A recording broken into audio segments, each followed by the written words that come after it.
Thanks for listening, and buckets up. Yo, what up? This is My Name is Jump. Yo, it's Kairos on the BC Underground Hip Hop Podcast. BC Underground Hip Hop. BC Underground Hip Hop Podcast. Along with your host, My man's Lil Bukkit. Lil Bukkit, what's up? Go to thegentleherb.com. Use discount code BUCKETSEASON. That is 6 letters, BKTSZN, at thegentleherb.com.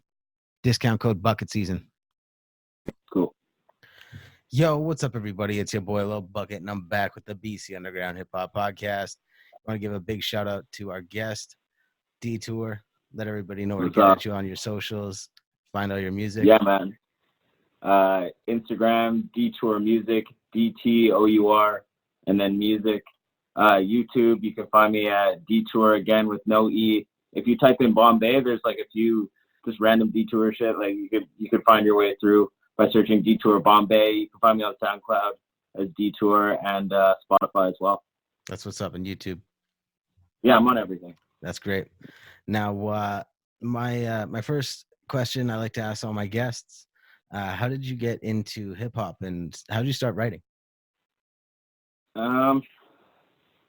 It started, believe it or not, in like grade 3. I chose to do a breakdancing class, and like I just got exposed. Like I was listening to Rascals in like grade 3. Crazy. And a lot of Vancouver, cats just kind of popped up, and I just stuck with it. And then graffiti kind of fell into place first. Like when I was like 12, I noticed it and then started practicing. Like I wasn't a rapper then. I had no confidence, but I loved listening to it. Yeah. And I just stuck to it, and then started making music like 4.5 years ago, 5, just freestyled in high school, and then eventually like took it serious. That's really cool. Yeah. How did you start graph? Did you do it like, did you have a name first, or like, obviously if you had like a street name, I don't want to know that, but well, it's Dtour. I write Dtour. Like, yeah, anyway, you do, hey? The people that know me, like, yeah, I've been writing Dtour for a few years, and you know, I stand behind, you know, my name and my product, so I'm not worried. Yeah, that's dope. That's really dope. And how'd you get into graffiti? Was it what just graffiti? It's interest. Like I saw it around. Like I grew up like in East Van, and like it was definitely around a lot more then. Like there used to be like street side shit, and like people like really getting up. The city's buck wasn't as strong, right? So I just paid attention to it. When I grew up in Kamloops, it was only on the trains. It was most of the place that you found it, or under bridges and stuff like that. Like it wasn't so prevalent in our city until later on in like the early 2000s. Mm-hmm. But it's really cool to see that the Vancouver community had such deep roots in the graffiti community. Yeah, dude. I'm totally a product of like a kid that grew up on like SDK, and like those guys really made me go, oh, it's doable, you know? And like now I'm fortunate enough to like be able to hang out with some of these guys and learn from them, and like them just recognizing me, for me, is like a huge accomplishment in a lot of ways, because they were celebrities to me as a kid, you know?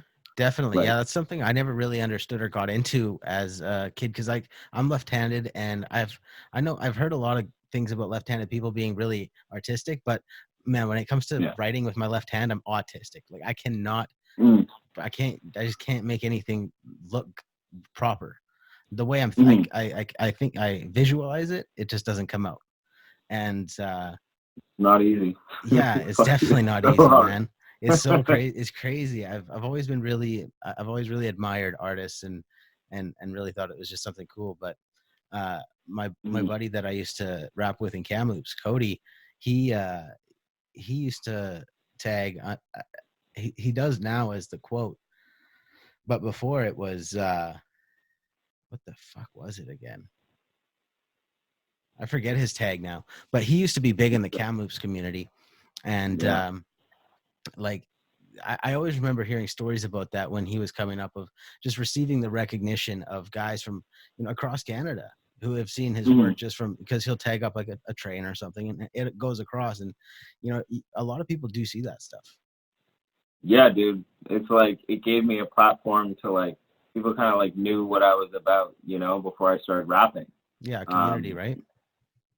Like yeah, and like I got my graffiti writers, I got my rappers, and like it overlaps, you know. And then I started doing cover art, and people wanted like a bunch of rappers want graffiti styled logos. I get it.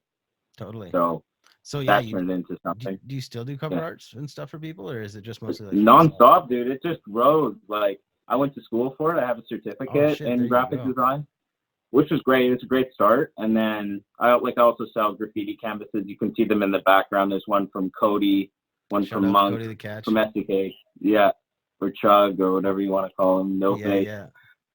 And yeah, it's people like that that just all of a sudden became a part of my life, right? Like Cody, for instance, I watched his music videos first before I even met him, and I was like, yo, this guy's dope.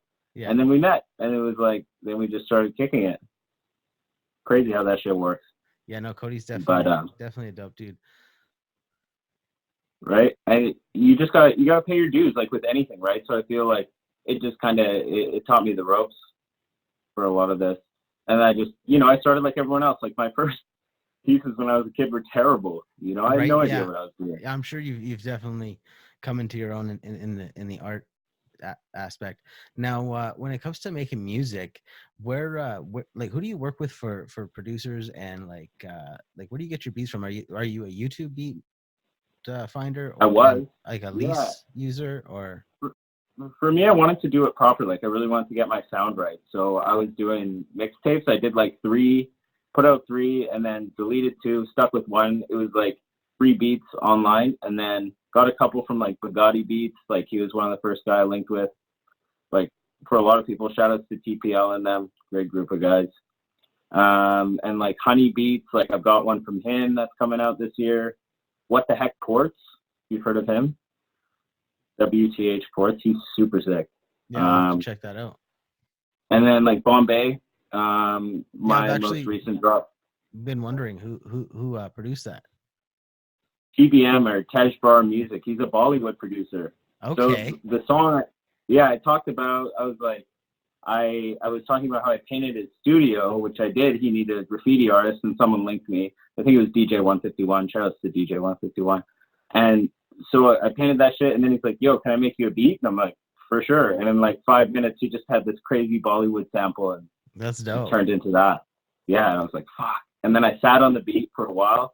I knew I wasn't good enough to hit it. Like, it's not like I doubt myself, but I'm a perfectionist, so I want to get it right. And then once I got those bars dialed, like I recorded it and did it proper, and like it was totally worth spending the energy and time developing that sound. Where did you find the influence for the concept on that track? Honestly, it was totally propelled by like a lot of wanting to like just hit that beat super hard and really prove myself.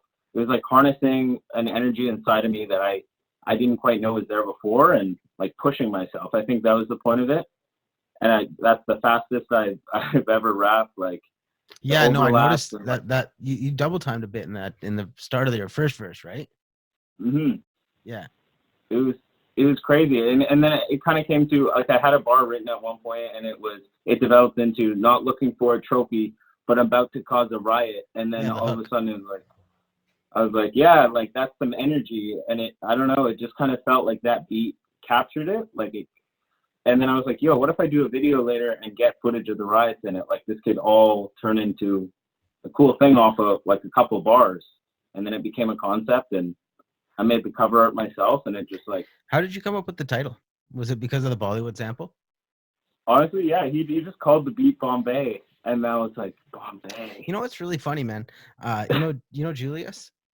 Beats by Julius? Yeah, I got one from him. He sent me a beat pack, and he had a track in there called Toxic, and it's like this West Coast sample, and I super vibed with it. I ended up making the hook out of that, just like the rhyme scheme with Toxic and like Optic, and like just it's a really dope fucking track that I wrote recently. And I kind of like going with the producer's concept of, or not even concept, but just like what they title it, and then creating a concept off of that, and like playing with it and seeing what I can make with my song. And I don't really like come into it with like, okay, I'm gonna have this pre-thought out concept. I'm just gonna have fun with this song and play with it.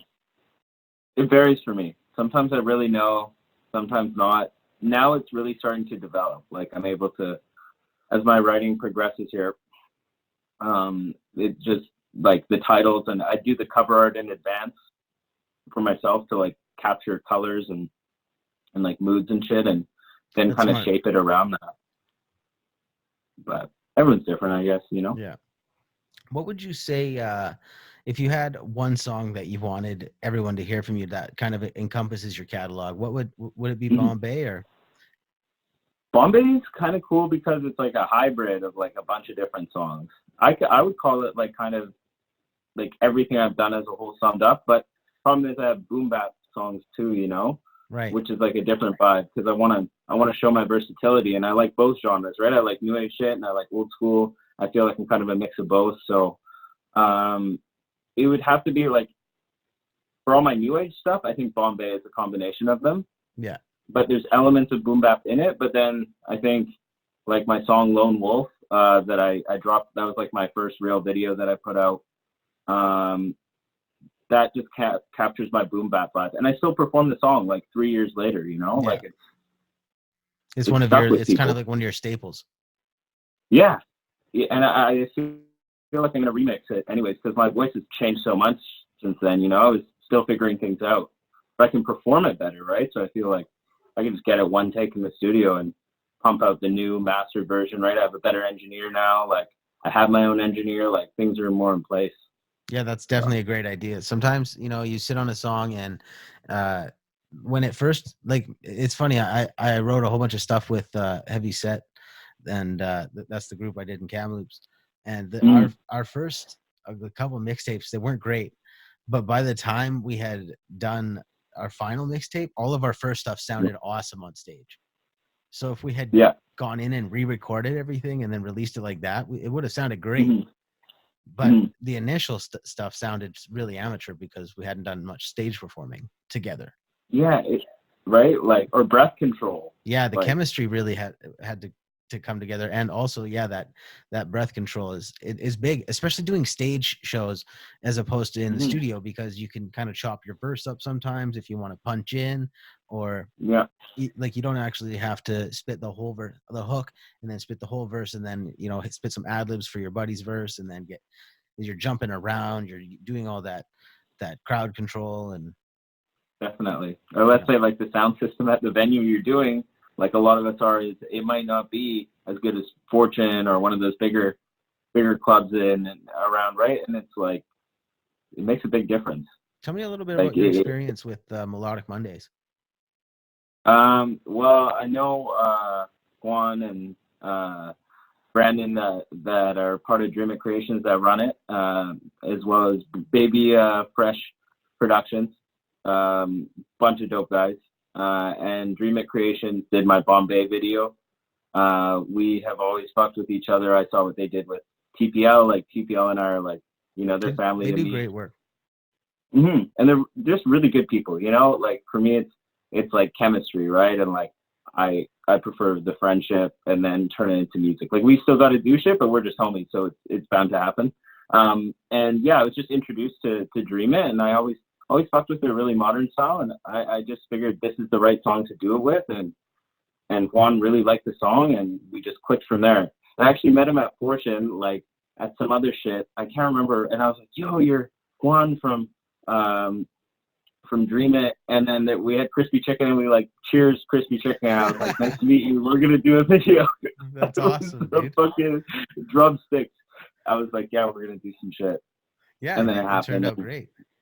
Yeah, like I needed the confidence too, right? So that song was just for me. Just getting the song done was a huge confidence push. You cut out. Yay. Yo, we had a little bit of technical difficulties. Where were we? We were talking about Dream It Creations with the video, and I think just like how it kind of built your confidence up.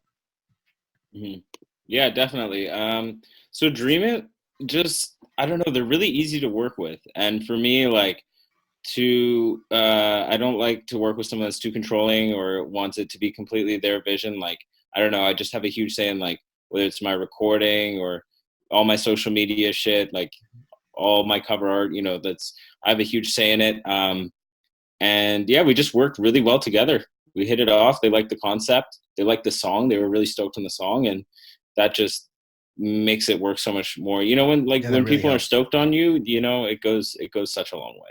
No, it really does. It really helps. Kind of like it's a mutual feeling where you're both stoked on the project because you really don't want to work with somebody who like they're just not in it, like Mhm. they don't feel invested, which is Sure.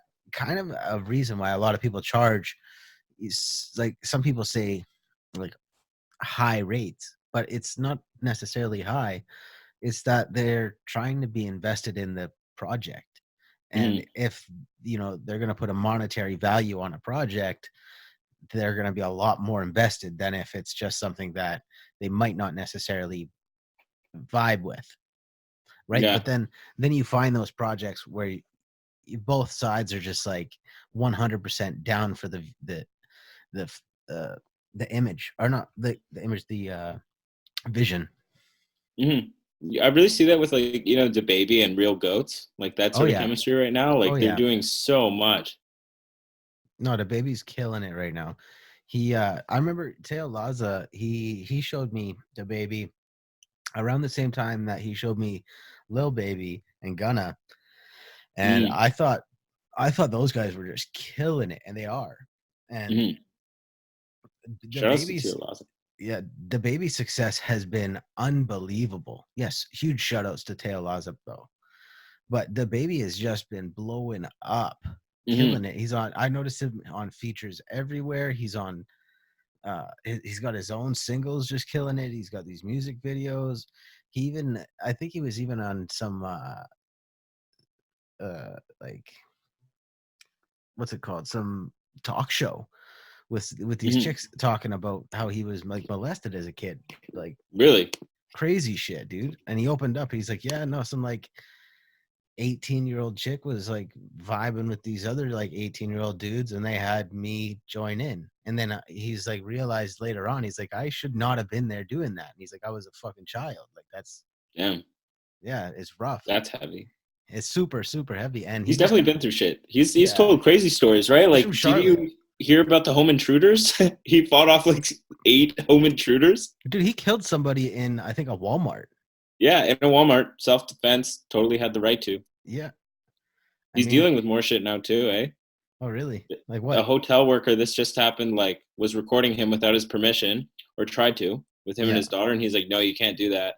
And then he finds the guy like 50 feet away in a parking lot recording him that works at the hotel he's at. Oh shit. It's like completely Like an compromising his employee? safety, by posting that shit. So he pushed the guy, right? He was mad, and he's like, delete it.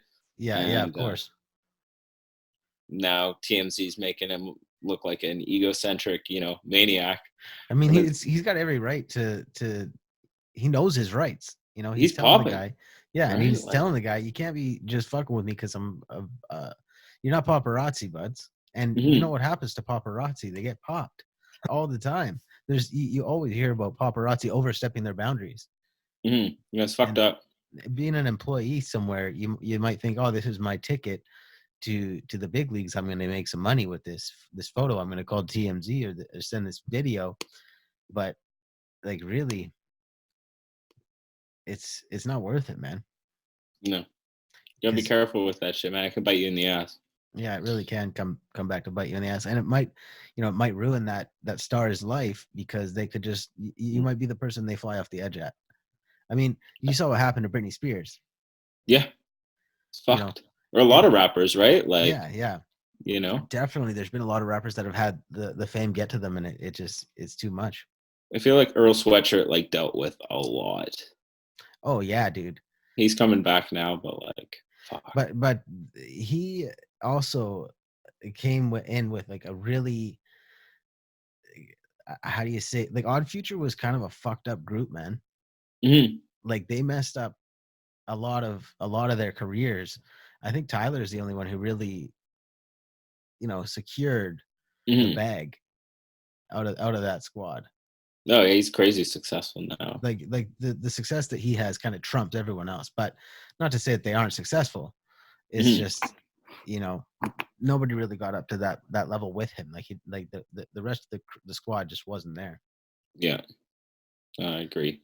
Yeah. It's It's a fucking weird one, man. Like it's weird to see certain members of groups really excel and some like fall off when I think all of Odd Future was super talented, you Oh, know? very talented. I don't think Tyler was the most talented of the group, but that's dedicated or I don't know, say just lucky.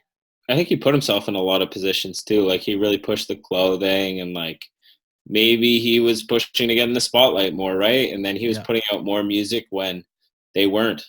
Um, yeah, that's true. those albums, because he's released more albums than I think anyone he from, also produced a lot of the work too, right? right? Yeah. And So that then has a doing lot like to do the with it. Grinch. The Grinch was some major shit, Oh, like the huge. soundtrack to that. Yeah. I was like, man's doing something, like, something big. Yeah. Now, when you started working at Melodic Mondays, did you not working doing shows there? Did you notice much of like you know how do you know where it's at entertainment? Yeah. You know how they have kind of a bad rep for having 25 openers on a show. Yeah. Yeah, I noticed Melodic Mondays has like quite a few people opening, Yeah. and I've wondered how that vibe is there. If they kind of because I've noticed everybody's so friendly. Yeah. Like I don't really hear that same narrative. With in terms comparatively to like other companies. Just the amount of openers Yeah. at an event, because I hear it being such an issue in other Yeah, events, people but are it's definitely talking about it. I just like I'm like, oh, oh. right. I'm like, I don't need to. Well, this is a good opportunity to speak on it because I don't want to be, typing in all these forums all the time. Yeah, no, it's I'm there, but definitely a good you spot. know, I'm just kind of chilling, observing everything. Yeah, and I do you, think Melodic Mondays does a really good job of running a good show. Like it's Fortune, so people are going to be there. yeah, man, it's a great You know, venue. and they I think the guys run it really well. Like you are rewarded for selling tickets, you make money as an artist off the tickets. They're not shafting you, but it's also up to you to sell tickets. So I didn't approach them when I'm like, oh, I'm only going to sell 5 tickets. Right? Yeah, you kind of have to know that you're going to be able to make some money. Like you got to bring people through the gate, Yeah, like and I've had to grind to like get people to come to like hear a few songs, right? I'm like, for me it's just a matter of releasing content, but like it's a grind, right? Like even for those, it's a Monday night, like sell 10, 15 tickets. yeah, no, definitely. And Monday nights aren't the easiest night to get No. people out, right? Like But you know most what I people work built? And it Monday was to a new Friday. network for me. Like I Yeah, know a lot of, some of my past connections were more like I've got some guys in their 30s, like more, the old school hip hop crowd, which is really dope too. I like it. yeah, But I that's knew really this dope. one in particular is a new one, right? And a lot of fresh faces and like a modernized sound. I still brought boom bap there to like give them something different, but like I don't know, it's just a new opportunity, and I know I've learned like you want to find new crowds too. I've noticed they're very inclusive, because and Hmm. that's something I want to see more in this city because you can have a bunch of new faces and a bunch of new fresh new sounds, and then the boom bap guy comes and he does his set. Everybody vibes with it. Hmm. It's just That's different, it's right? camaraderie. It's really great to Yeah, see. And something I saw last night, I can relate it to is in Connor and Donald Cerrone with their fight. Conor McGregor came up after and he was hugging him and he yeah, was saying, it was a great fight. And the pre-fight, the post-fight conference and the pre-fight conference, he was awesome, super, super like respectful, and that's just something that I see a lot in mhm. Vancouver coming up more nowadays that you didn't really see before. Yeah, dude. Like I don't know, I'm all about building too and like connecting people. I think that's a huge aspect of it. Like I don't have many enemies. I might have a few, but who doesn't, Right? And They like come, they go. I'm all about building. And like if people manage to like find, flaws in my character and like building with people, it's like it's your loss because it's like 95% good vibes. And people honestly people get jealous of success. People get envious of positions, and I'm just like, I just try and be nice to people, you know? Like, fuck this ego shit. Same with graffiti. There's a lot of egos with it too, and I learned if you just respect people and, you know, Stay fuck with humble. them, it'll do you well in the long run. Yeah, no, It that's really definitely smart. will. Now, is there anything else that you want to touch on in the podcast before we take off? Yeah, dude, let me talk to you about my releases, like Let's hear it. what I got coming, because there's so much. Like, I was stuck with my first semester in college, so I was held up. I did the Bombay video, which I was happy with, but I wrote a lot, and I got a lot of songs in place, and a lot of songs have been recorded. So I'm gonna push out. I'm gonna do a BCUG remix. No one knows that. I'm gonna do that because I just want to throw people a curveball. So that's in the works right now. I'm gonna do a big remix by Young Ma. Okay. Because I'm like, it's written and I wrote something that I'm super stoked on. And then a few just like singles to hit Spotify, like build my catalog a bit. And then I have an EP with Imperative that's in the Oh, works. that's I've so got dope. Junk on that. So Yeah, actually, Nate mentioned that in his interview, and I was like, you know what? As soon as he said that, I knew I had to message you and get you on the bro, show I'm to talk about stoked. that. Yeah, Now, that's in the works. Like my song with Junk is done. He fucks with it. I fuck with it. that's really dope. And then I'm gonna get Oki Freshwater on it. Do you know Okay, Oki Freshwater? of course. Shout outs to Oki. Dude, Yeah, man he's has making so his much name known. energy. So I got a banger in the works with him.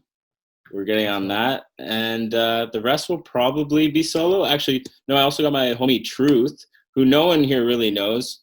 He's from the Okanagan. And dude, super chill guy, great rapper. I got him on a few songs right now that have yet to come out, and he'll be on that project too. So pretty much sticking with just people I'm really stoked on and that push me, and we'll go from there. And then I That's have really dope. more. I have a project with Bugatti Beats as well. All those Okay. beats are in place. We planned it out, so I got to record that after. So the goal is 2 EPs this year and like an additional 6-7 songs. You're working hard, man. That's really dope. How did Yeah. that project with Imperative come into play? Did you know that you wanted to work with him straight up the bat? Did he hit you up? Dude, our story is fucking nuts. Like, I was in expo at this restaurant, Rogue, in Vancouver, and I saw him at the bar, and he was like friends with the people there. Mm-hmm. And I was like, okay, cool. And I wasn't even like, I was freestyling kind of then. But you knew him. Pardon? But you knew who he was. Yeah, kind of, but like not as Imperative. I just some producer guy. I barely knew anything about beats or anything. And then I remember I wrote, like, I had a bar in my head, and I told him, I was like, bro, one day I'm gonna rap on your beats. And that was like 6 years ago, dude. Holy shit. Like so far back. And then we just kept, I guess, crossing paths, and then he started to give a shit about me and like see my progression, and I started to like understand what he was doing. And some beats from him I've had for a long time, but it was all just like time and place for me. I'll wait for the right timing, but now my voice is there too, so it's like we could just record. You know, I got my school shit down now. I'm in the swing of things. I had a great first semester, you know, so That's there's awesome, there's man. a lot coming. That's beautiful to hear. It'll be a good project, man. Imperative's, he's so fire. Shout outs to Imperative again. And he helps me with my graphic design too. He gives me feedback. I give him feedback. Dude, Nate's a great dude. Yeah. Not just as a producer or as like someone to work with, but as a friend, man. He's a great dude. I like him a Dude. lot. Big We shout out started to him. hanging out quite a bit. Like, I wish he didn't move, but Yeah, I know, right? I doing actually just met him before he moved. So it's like, oh man, now I wish I could hang out with the guy more.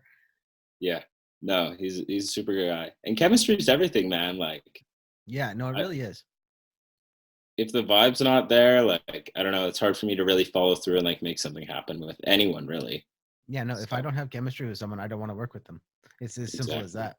Mm-hmm. And yeah. This has been a really dope interview, brother. Yeah, man. I'm glad I could spill the beans on some shit. I'm happy to be here. Glad you asked. Glad you fuck with Bombay. I'm super stoked on that. I think that's a pretty good sign as to what's to come, you know? No, it's a great song, man. I like it a lot. And it shows also your versatility for sure, that you have, you're not just a boom bap guy. No, that's like, yeah, I'm kind of doing this like kind of upbeat, I don't know, stoner stoner rap, I call it, because I'm no trapper, right? Like, Right, but no, it's definitely not boom bap. but I can hit a trap beat. Yeah, that's So dope. I'm just trying to prove some shit, you know? I think Some great bass notes in that one. yeah, that Suge remix though, I can't wait. that'll to hear say a lot more. Trust me. Yeah, I'm stoked. That's some shit. All right, brother. We'll talk to you soon. Thanks for having me, man. Peace. Yo, what up? This is My Name is Jump. Hey, I'm Dylan Bell with Loc Files Media. Yo, this is Lil Turtle. This is La Sparka. What's going on? It's your boy Hooper turned singer. Yo, what's up? This is JML. This is Natty Snaps. Yo, it's Kairos on the BC Underground Hip Hop Podcast. BC Underground Hip Hop Podcast. BC Underground Hip Hop. You listen to BC Underground Hip Hop Podcast. Love Force all day, motherfucker. Turtle Gang. Kairos season, baby. Get it because you need it. Watching this, y'all are my people, bro. Wow.